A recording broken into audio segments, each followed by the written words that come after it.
જય શ્રી રામ દોસ્તો। સવારે વરસાદ હતો એટલે બપોરે 3 વાગે આજે ઘણા દિવસો પછી બંને ટ્રેક્ટર લઈને નીકળી જઈએ છે માટી ભરવા। માટીની જગ્યા હતી એકદમ નવી, તો જઈને શરૂઆત કરી દઈએ છીએ આ પહેલો ફેરો ભરવાનું। એટલામાં જ બંને ટ્રેક્ટર ભરાઈ જાય છે, પણ એક ટ્રેક્ટર ફસાઈ જાય છે અને એક બીજો ડ્રાઈવર ચાલુ કરી દે છે તેને કાઢવાનું।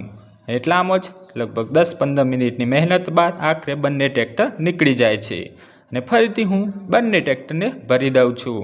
અને લગભગ સાંજના 6 વાગ્યા હતા અને 8 ફેરા થઈ ગયા હતા, એટલે હું બેસી જાઉં છું મારા લોડર ઉપર આરામ કરવા। ને આ છે લોડરનું કંટ્રોલ બોક્સ, જ્યાંથી તે કંટ્રોલ થાય છે ઉપર નીચે આગું પાછું। અને એટલામાં જ ફરીથી આજનો 9મો અને 10મો ફેરો હું નીકળી જાઉં છું ટ્રેક્ટર સાથે, જ્યાં જઈને કરીએ છીએ ખાલી કે છે હજુ 2 ફેરા જોઈશે તો નીકળી જઈએ છીએ પાછા લોકેશન તરફ ને ભરવા માંડીએ છીએ ચાર્જના છેલ્લા બીજા 2 ફેરા। સાંજે 7 વાગી ગયા હતા અને વાતાવરણ તો એકદમ મસ્ત, અને આજના ટોટલ 12 ફેરા કરીને આવી જઈએ છીએ ઘરે। જય શ્રી રામ દોસ્તો।